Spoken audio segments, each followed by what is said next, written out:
E aí, pessoal, tudo bem com vocês? Sejam todos bem-vindos a mais uma videoaula do nosso curso. Nesta aula, a gente vai falar sobre tecido conjuntivo propriamente dito.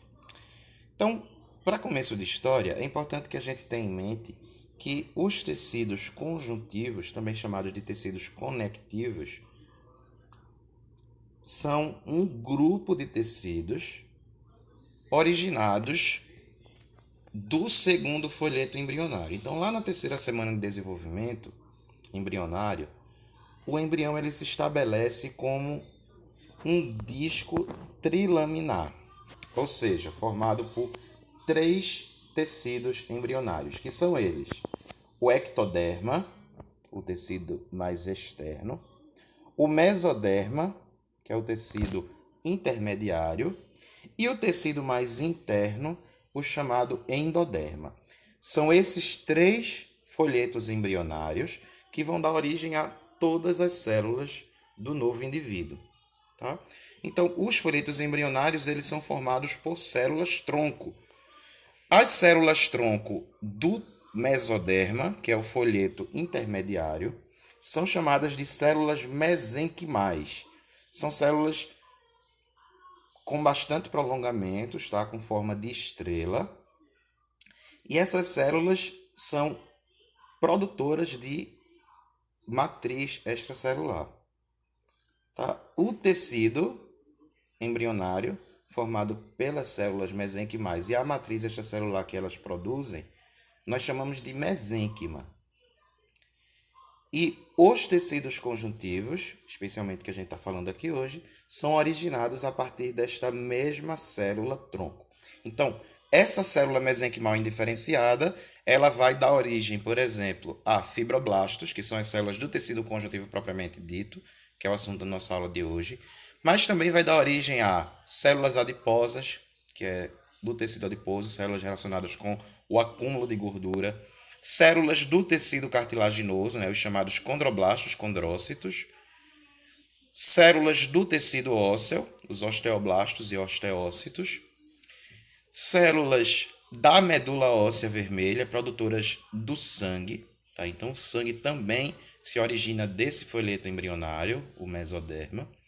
E também as células musculares, tá? Que formam os músculos, que a gente vai estudar mais adiante.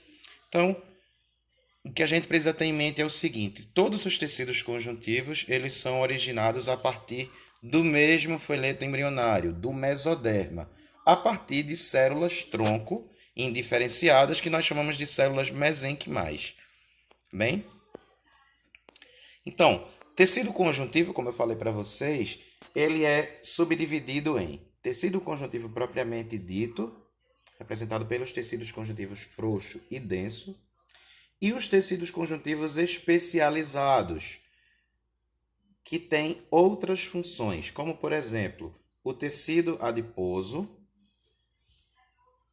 as cartilagens, o tecido ósseo, que forma os ossos, e o tecido hematopoético, que dá origem ao sangue. Tá? O tecido hematopoético, quando eu falo medula óssea, principalmente, que dá origem ao sangue.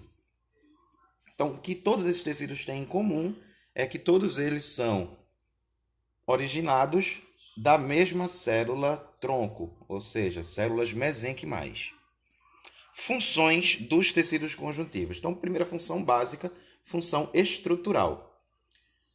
Os tecidos conjuntivos, eles conferem forma ao corpo, especialmente aí o tecido adiposo, tá? Que é aquele que acumula gordura, responsável pelas diferenças entre homens e mulheres. Também o tecido ósseo e o tecido cartilaginoso, tá? Que dão consistência rígida para o corpo, tá? E modelam a forma do corpo.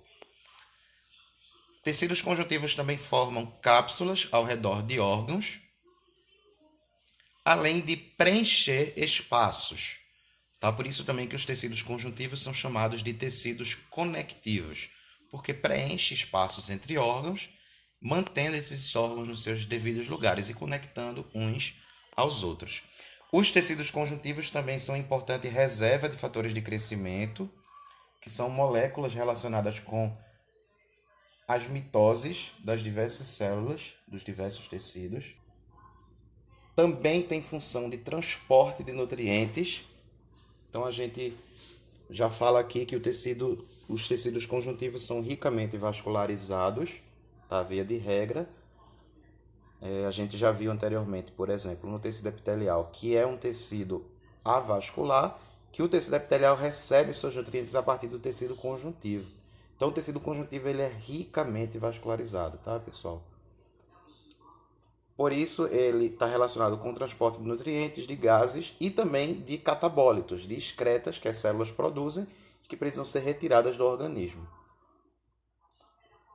E, por último, função de defesa. Então, os leucócitos, que são os glóbulos brancos circulantes no sangue, eles precisam deixar o sangue e cair nos tecidos conjuntivos, onde eles realizam as funções de defesa. Tá? Destruição de bactérias, fagocitose, processo inflamatório, processo alérgico, tudo isso acontece no tecido conjuntivo. A gente vai estudar esse conceito de defesa do corpo mais na frente, quando a gente for falar do sangue. Componentes teciduais. Então, todo tecido, como a gente já viu, é formado por células e pela matriz extracelular, que é aquele conjunto de substâncias que está ao redor das células. Uma coisa que é importante é que nos tecidos conjuntivos, diferente do tecido epitelial, existe uma grande quantidade de matriz extracelular. Tá? Uma grande quantidade de matriz extracelular por entre as células. Portanto, as células elas não são justapostas. As células, em geral, estão afastadas umas das outras, tá? E separadas entre si por bastante matriz extracelular, que elas próprias secretam. Nessa imagem aqui, a gente consegue comparar acima, tecido epitelial. Vamos lembrar essa classificação do tecido epitelial? Epitélio estratificado, pavimentoso, não queratinizado. A gente lembra que as células são justapostas e pouca matriz entre elas. E logo abaixo a gente vê o tecido conjuntivo, né? Lembrando aí a nítida diferença entre um e outro. E observem que no tecido conjuntivo existe bastante substância entre as células, tá? Que é a matriz extracelular, a MEC, que é bastante abundante. Então as células elas não estão justapostas, elas estão afastadas umas das outras pela MEC. Células do tecido conjuntivo. Vamos começar falando pelas células. Então, primeiro tipo de célula mais importante do tecido conjuntivo, são os chamados fibroblastos.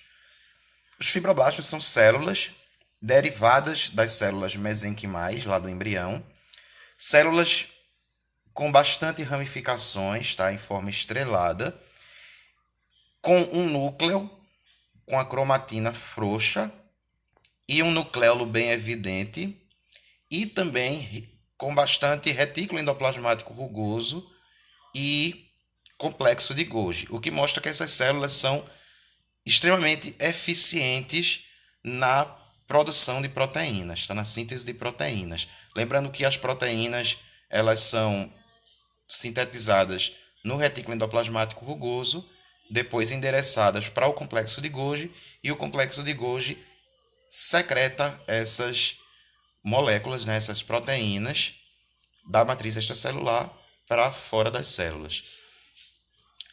Quando essas células diminuem a produção de matriz extracelular, elas passam a ser chamadas de fibrócitos, que são a mesma célula, porém em um momento em estágio diferente, em uma atividade metabólica diferente. Os fibrócitos, diferente dos fibroblastos, possuem menos prolongamentos celulares, tá? São células mais afiladas. O material genético está um pouco mais compactado do que nos fibroblastos. Também o nucleolo não é bem visível nos fibrócitos. E o retículo endoplasmático rugoso e complexo de Golgi não são tão bem desenvolvidos, mostrando que os fibrócitos são células quiescentes ou células dormentes, tá? Que não produzem tanta matriz extracelular. Obviamente, numa situação de uma inflamação, um reparo tecidual, os fibrócitos podem voltar a produzir matriz extracelular e podem voltar à conformação de fibroblasto. Então, fibroblasto e fibrócito são a mesma célula em atividades metabólicas diferentes. Nessa imagem daqui, por exemplo, a gente vê fibroblasto, um fibroblasto aí no centro, o nucleolo visível, tá? O núcleo com o nucleolo bem visível, e outros fibrócitos. Essa diferenciação de fibroblasto e fibrócito não é tão fácil, tá? Tão visível em todas as preparações histológicas, mas a gente pode chamar de fibrócito, tá? Uma célula do tecido conjuntivo, ou fibroblasto também. Fiquem à vontade para usar o termo. E percebam entre os fibrócitos bastante fibras da matriz extracelular.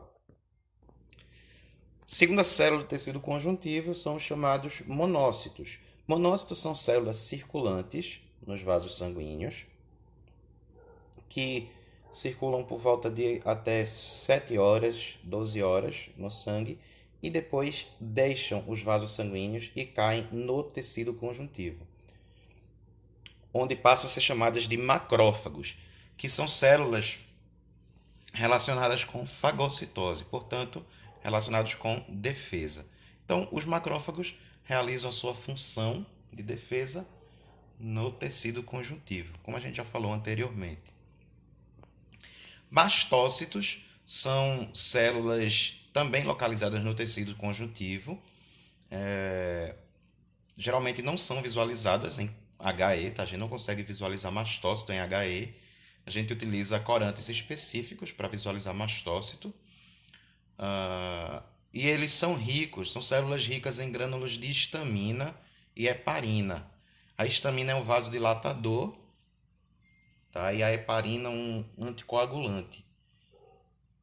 Está relacionado, por exemplo, a reações alérgicas. Pessoas também, por exemplo, vou dar um exemplo para vocês de funcionamento dos mastócitos.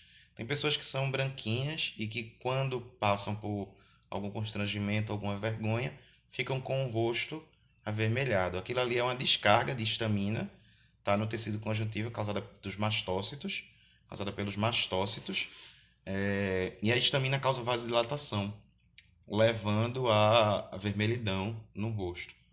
Tá? Então, os mastócitos estão relacionados a reações alérgicas. Plasmócitos.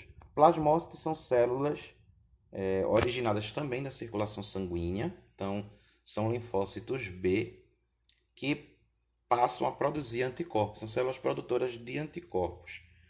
Tá? Então, os plasmócitos estão relacionados com a resposta imune do tipo humoral, que é a resposta imune mediada por anticorpos. Também os anticorpos são produzidos para atacar substâncias, antígenos estranhos. Ela faz parte também do nosso sistema de defesa. E os leucócitos, a gente já falou do monócito, que é um tipo de leucócito, mas os demais leucócitos, como neutrófilo, eosinófilo, basófilo, todos eles precisam deixar a corrente sanguínea por um processo que nós chamamos de diapedese, que é atravessar da parede dos vasos, tá? E cair no tecido conjuntivo, onde os leucócitos realizam a função de defesa do organismo. Voltaremos a falar sobre os leucócitos na aula de sangue, tá bem, pessoal?